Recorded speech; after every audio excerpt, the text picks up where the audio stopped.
welcome back to the Shifting Schools podcast. This episode is actually a replay of an episode from my other show, the Be a Better Ally podcast. Now, we wanted to bring you this episode for a few reasons. Reason number one, you know that Jeff and I are always talking about podcasts, about the power of podcasts for amplifying literacy, but also the amazing opportunity our students have today to be creators, writers, directors of fiction podcasts. So this episode is bringing you the creator, writer, and director of the award-nominated podcast Gay, Pride, and Prejudice. Now, this fiction podcast has a star-studded lineup. We're talking Jesse Tyler Ferguson, Rosie O'Donnell, Ronald Pete. And our guest, that writer, director, and creator, Zackary Grady, he's been working in the realm of film and fiction podcasts for a long time now, and he gives us a few tips and tricks that are really useful for students who would one day like to create their own show. One of the things that I love Zackary going into on this episode is how actually he pitched this show to a number of big-time podcast platforms, and the entire thing happened over Zoom. So for those of you who are teaching students about the fine art of virtual presentations, this episode is a great reminder of how that is an emerging skill set. Let me tell you a little bit more about this week's guest. Zackary Grady is a writer-director whose productions span film, theater, and fiction podcasting. Again, as I mentioned, he created, wrote, and directed the audio series Gay, Pride, and Prejudice for Spotify and Gimlet Media. This appeared at the 2022 Tribeca Festival and was nominated for not one, but two 2023 Ambie Awards, including, folks, Podcast of the Year. You'll be able to learn more about Zackary Grady by heading over to the show notes.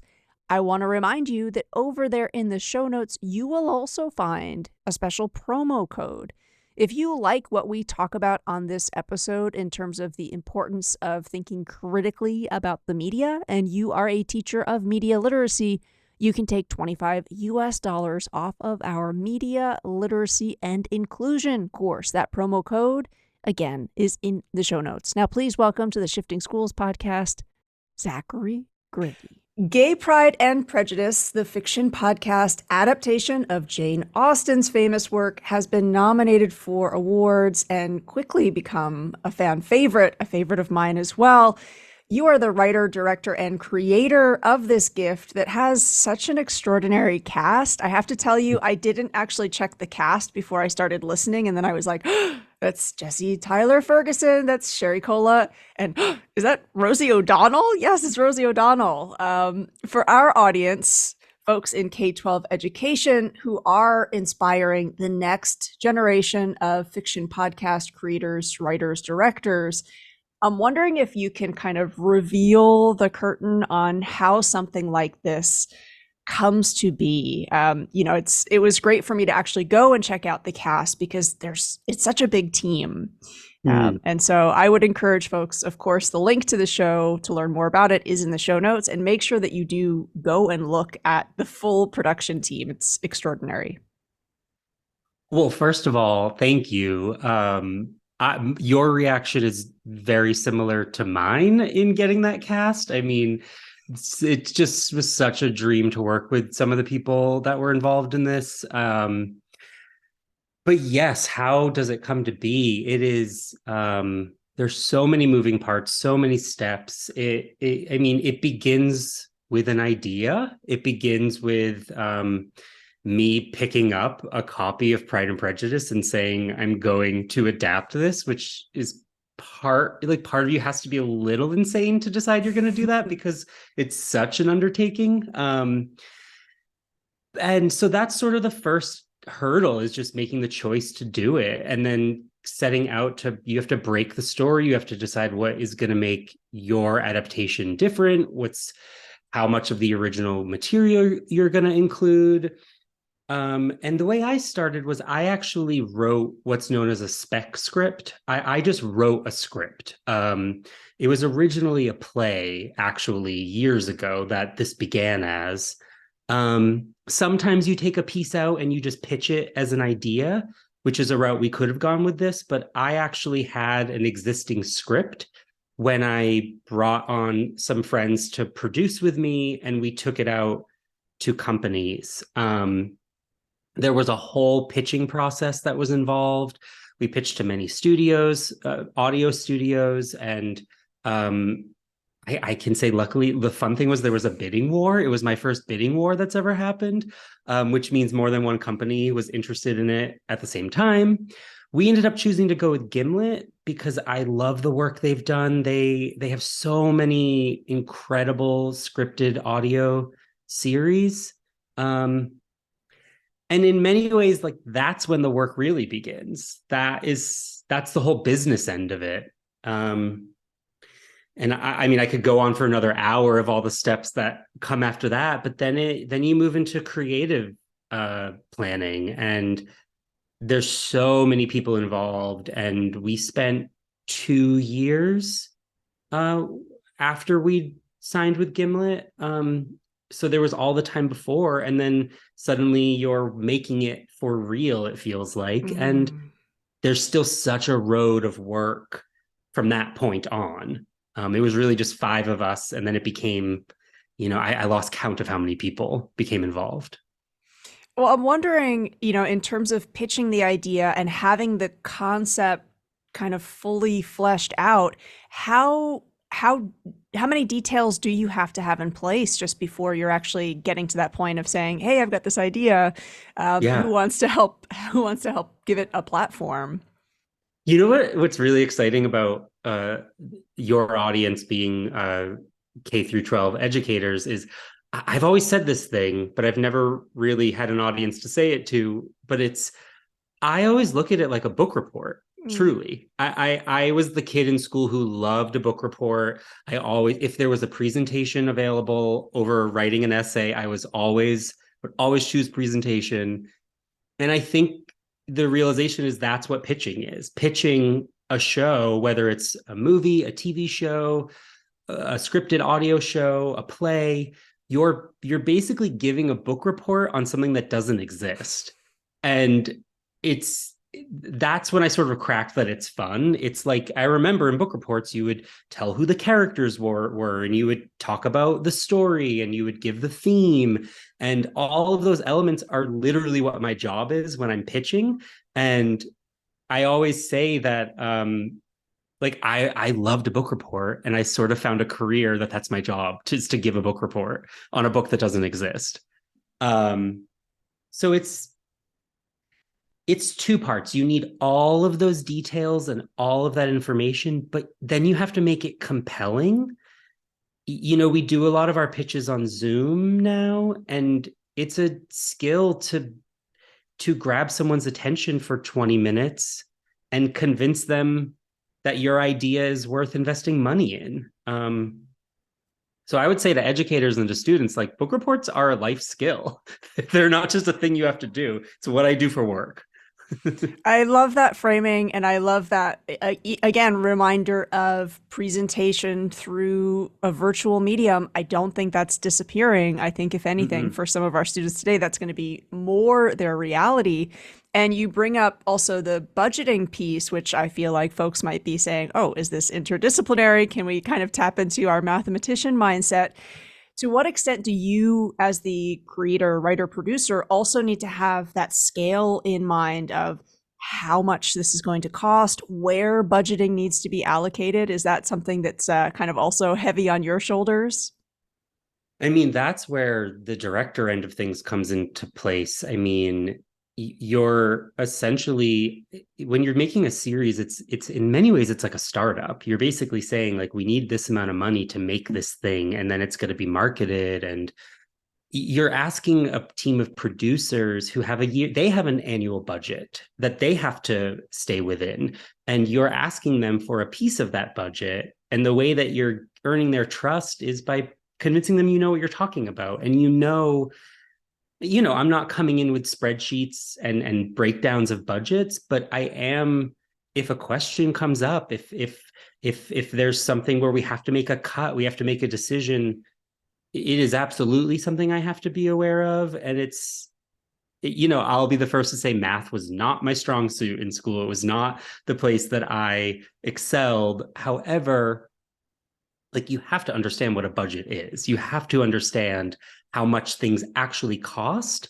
And in asking, I don't like to say it's asking permission, because that frames it as, an interesting dynamic, but it's in saying that you can trust me with your budget. You have to prove that in more than just I have the best story. You have to understand the whole component of everyone's job that's involved. And I say it's like a startup because it really feels like, for a liminal amount of time, like 50 to 100 or more people are working on something for 2 years, and then it's done. And, I would love to switch gears and talk about the directorial responsibilities, skill sets, mindsets that go into that, because I know I will have some theater teachers who are tuning in and listening to this. And we are seeing a few more theater departments say, let's play around with, this new emergent mode of the fiction podcast. And again, I think yours is a great example because you've got a big cast. Mhm. So I think folks might even underestimate, like, you can have a cast just like you would for, an Mhm. on-stage theater production. Can you talk a little bit about what it means to direct in this medium, and maybe um, some misconceptions that folks have, or in what ways do you feel like it's actually quite similar to directing film or theater? I mean, I think it's similar in the sense that you have to really understand the medium in the way that, I mean, first of all, hi to theater educators. You are the reason I'm doing what I'm doing. I love you all so much. And theater is where I come from, and it's my first love, and it will always be what made me an artist. Um, I think, and I fully got excited and lost track. With what the job of a director is. It's what's great about writing and directing the same piece is I feel like I'm directing from day one, where, yes, I have 11 main characters in this piece, but that was such an undertaking. And so every step of the way, it was about clarity and how, and that's what I mean about knowing the medium is audio is very hard to make clear. And it is scary to say there's 12 people in this episode. But the people I was working with had done a lot of these before, our main producer, and she taught me a lot of rules. And it's the same thing where if you're directing a musical, the rules of how to stage a musical number. For directing this, if there's three voices in a scene, we have to cast them in a way that that you can distinguish who's who. It's about like placement of audio, where our whole show, it's from the POV, the point of view of Bennett. So the microphone was always physically close to him, and everyone came and went directionally around him for clarity's sake. And all of these things are choices that we're making.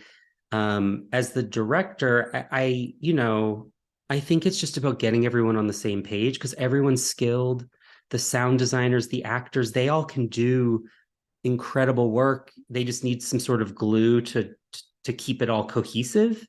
um and we recorded remotely. No one recorded together. I mean, we had a few actors record at the same time, but no one was in the same room. And in fact, a lot of the performances, I acted opposite them, and then my audio was deleted and we mixed it. So part of directing was knowing what that actor did on Thursday, and keeping the pace and tone of that for the actor recording on Monday. We're wearing a lot of hats, but it was really, really fun. It was really, really fun to make.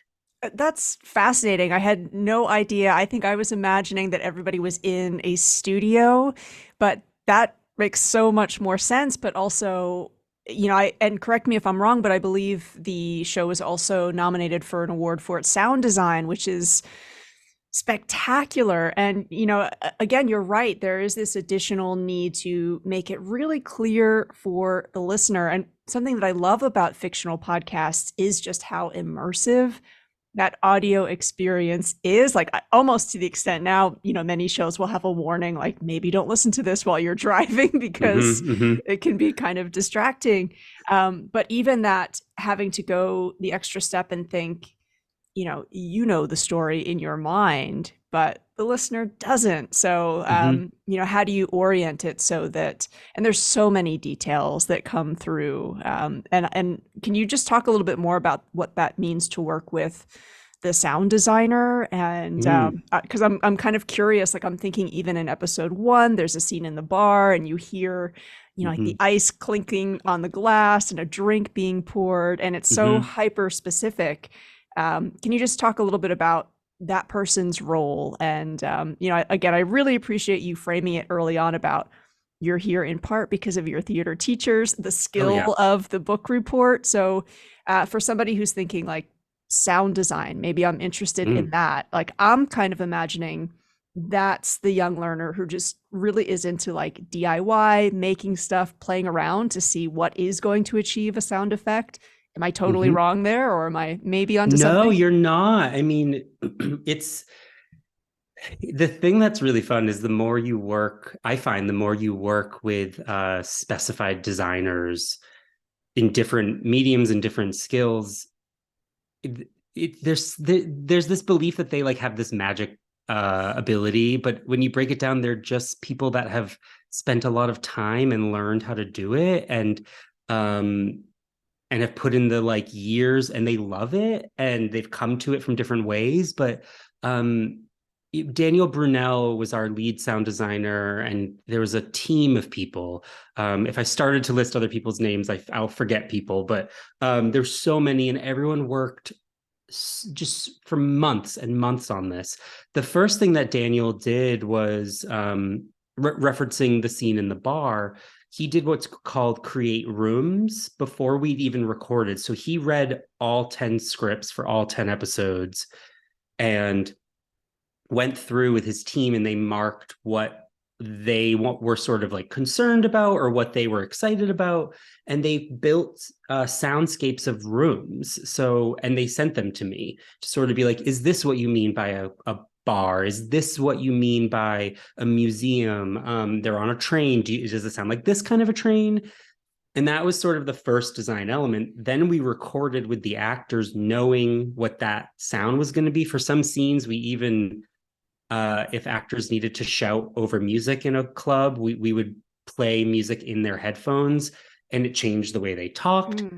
But what was the most exciting for me was just Daniel would like go around his house and make he would just record these sounds. He was a Foley artist, and there's not some magical library that costs $100,000 that has all these like, yeah, there are ice glass clinkings, but like I think Daniel just made most of those. And that's why they're so specific, because you can spend a lot of money and have these magic tools at you, but it's really about, and this is what I love about theater, is like people put in the time and energy and they make these things on their own, and the DIY of it is sometimes more impressive than the thing that costs money. And so I think talking to students and to educators, I mean, that's how it starts. It just starts like, I don't know what Daniel's high school years were like. I know he's a musician originally, but I know he's just spent decades around microphones and knows what they're capable of. I also think, an a fiction audio thing can cost a lot of money, but it can also be done pretty affordably. It could also be a school project. I mean, it's something that everyone has an iPhone that records, or some sort of recording device, or schools have computers that have microphones built into them. I mean, just to exercise like the muscle of telling a story clearly I think is a really fun project.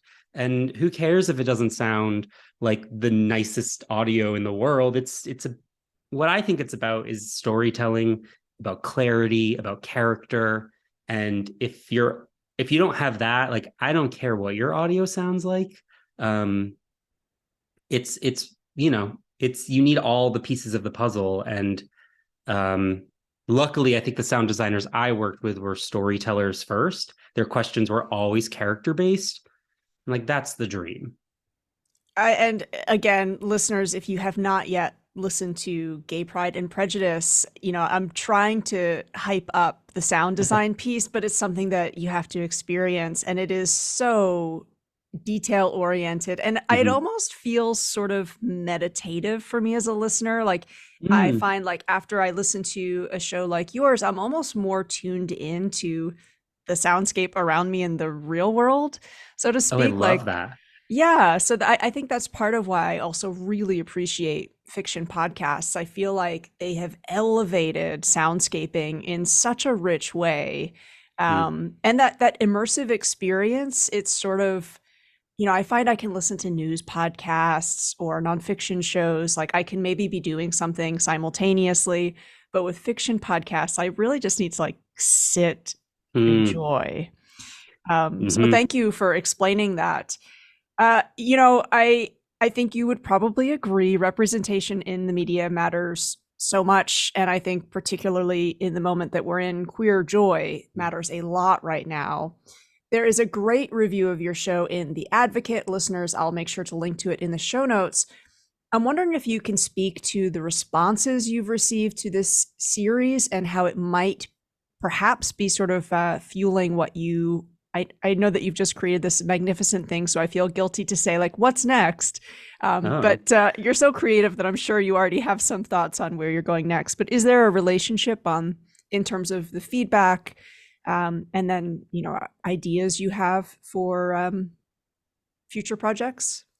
absolutely. I mean, I just made something that I loved. Like I think hearing the positive feedback we've gotten, the awards we've been nominated for, I just look back and think, it just like I said, I made this on spec originally, and you don't do that unless you love something. You don't put in the years of work to write a script unless you are like waking up itching to work on it. It's your passion project. And I think the true privilege of having a passion project come to the other side, like get made, get put out in the world, it's so hard and it's so rare. um I've just learned that if I can't find a window into a project, if I don't love it, um, it's not going to be as great. It's not going to sparkle. And I'm as a gay man, I will always push queer stories. I will always be interested in those narratives. My protagonists are usually always gay because that's how I go through the world. And I'm already working on a few other projects. I have a really fun one that we're actually currently on episode 9 of 10 in the script. It's been almost a year of work, and it's very fun. It's has a gay protagonist. It's a murder mystery, and it's really really cool. But it's totally different than the rom com of Gay Pride and Prejudice. But the co-writer that I'm writing it with, we're just really exploring what we like and what our story is and the authenticity of us. And I think, yes, representation, it matters. And I think it matters in the sense of when real people are telling their real stories and not trying to emulate what they think is going to sell. That's how people are heard, and that's how people of any age feel seen. And I think that's I maybe I sound hopeful coming off the success of one show, but like I really only want to work on things that I feel seen in and that I see myself in the stories, because I know that that's what makes them universal. Yeah, that's such a great point. And listeners of the show might be familiar with what Dr. Rudine Sims Bishop calls windows, doors, Mm-hmm. windows, mirrors, sliding glass doors, this idea that we see ourselves in narratives and we learn about others as well. Mm-hmm. And, again, that's why, I think your show is great. And sometimes I hesitate to say it's also important, right? Because I feel like as queer people, we shouldn't necessarily have the duty to do things that are quote unquote important. Like we also do need entertainment. So I feel like the show is highly entertaining. But there is this piece of, I think, as there's a huge wave of folks who would like to erase our stories, there is the danger, of course, that, you're also erasing not just this opportunity. I'm thinking of like you as a young person, myself as a young person, what a show like this would have meant. Mm-hmm. But narratives like these also humanize us, right? And so I think this wave of anti-LGBTQ rhetoric, if you are that person who has never heard of a story of a queer person before, I feel like you are more likely, I think, to dehumanize others. So again, I'm so excited to hear you're already hard at work on another project. I don't know if you want to say more about it, or if you can say more about it, or if there's any information out there. I mean, I think what I'm allowed to say right now, we haven't done an official announcement, but it's there's a great actor and writer named Malik Pancholi, who you should have on this show. He's written two novels, and they're both YA novels with queer protagonists. And he's an actor. He's been on many TV shows. You'd probably recognize him. But he had this incredible idea for a series that is a murder mystery, and he's an actor in Gay Pride and Prejudice. I'm forgetting how far we go back. He plays James in Gay Pride and Prejudice. That's how we officially met. And he's been working on an audio series. It will probably come out, I would guess, by the end of this year at some point, but it's in line with the work he does. He pushes queer narratives, and he's he's just such a joy to work with, and it's been so fun collaborating with him again, but this time as both writers. And also, you should definitely check out his books. They're called The Best at It and Nikhil Out Loud, if I'm getting that title correct. If I'm not, please correct me in the show notes. But yes, I'm plugging my friend. And our show will be out probably in the fall, but you should also have Malik on this show. I thank you for that. And I will be sure to link to those books in the show notes. Always nice, I think, like when we can shout out our collaborator. So thanks for hinting to that. The Guardian has also picked your show as one of their favorites of the week. Again, I'll link to the brief summary that they posted, and they give it praise for you not tying your adaptation too tightly to Austen's original work. I'm wondering if you can talk more about that process of adaptation and which decisions you had to make in your three separate roles. And if, when you received that praise from The Guardian, if you kind of felt like, great, they were understanding what I was trying to do. Yeah. Yes, I did feel great that they said that. The whole thing about adapting, I'm actually also in the very early stages of another adaptation right now, so I'm freshly re-experiencing the like joy and horror of adapting. What I've always called it is extracting the DNA of the story, which might sound very scientific, but hear me out. What I did with Pride and Prejudice was I kept asking the question, what did this mean to the reader at the time that it was written?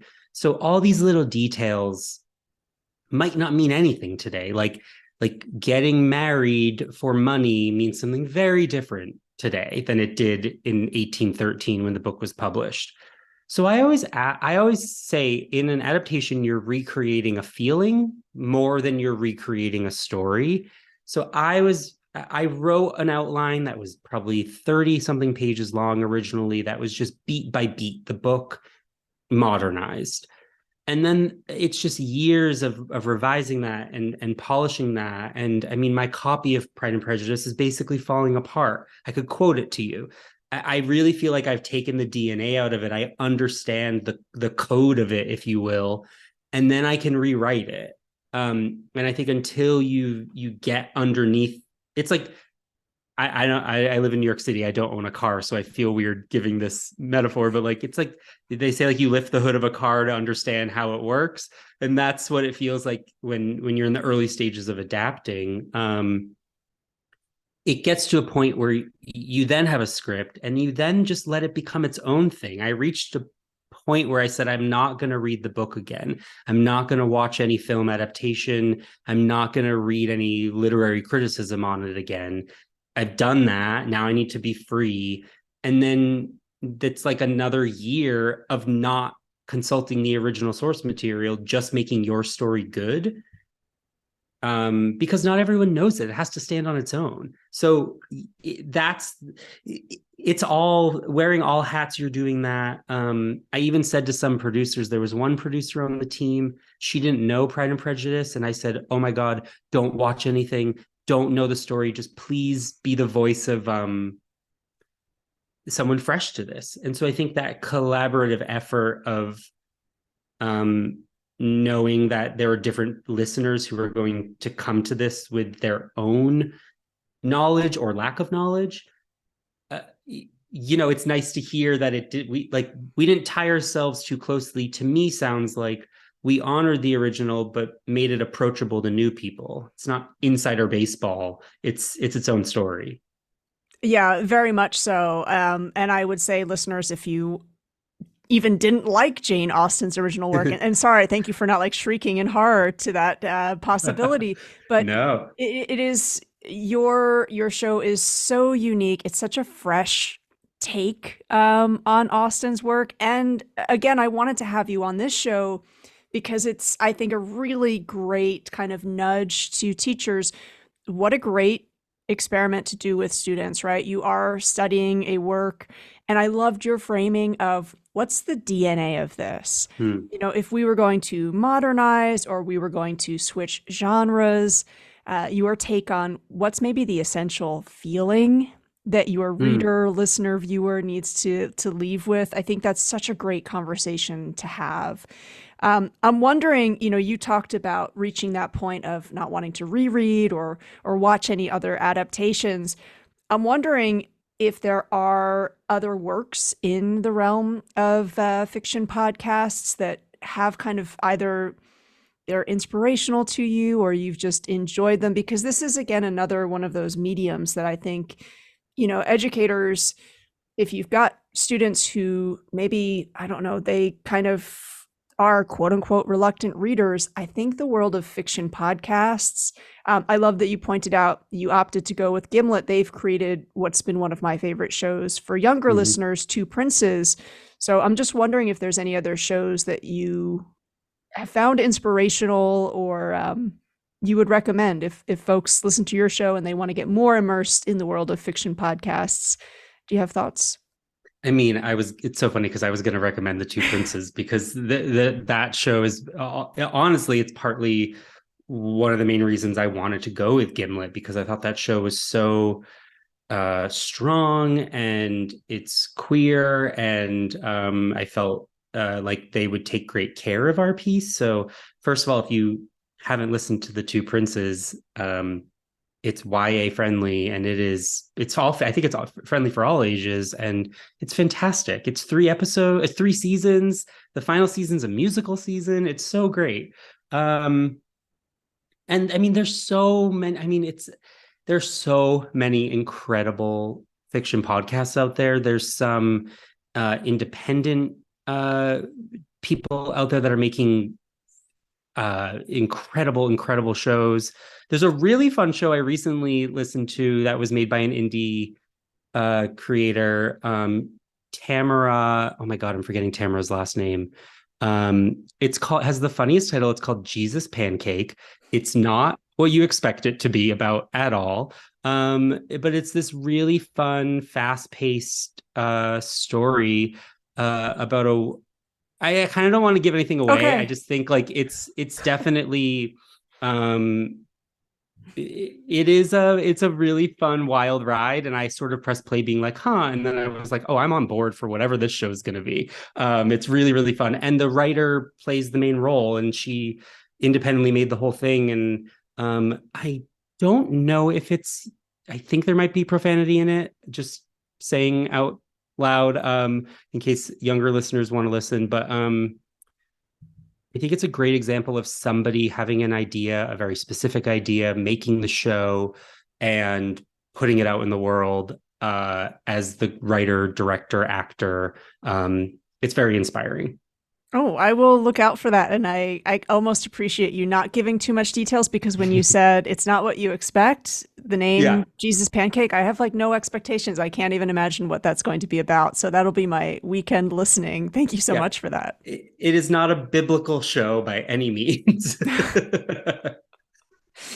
All right. Well, listeners, if you have other thoughts on other fiction podcasts that you have enjoyed, I'd love to hear from you. I'm really glad we briefly touched on The Two Princes. I have a listener guide if, as an educator, you'd like to bring that show in. I've created a little free listening party, so it's Mm. great for if friends want to listen across geographical borders. I think that's a great show. And again, I am just so happy that we've had you on to remind us about all of the educational, like creative, critical thinking potential possibilities with fiction podcasts. And I just want to reiterate again, I really appreciate you creating this gift that it really did make me feel such a sense of pride and enjoyment. So thank you so much for coming on this show to share more about the behind the scenes. Thank you so much for having me. I love this show, and I'm so happy to be on it.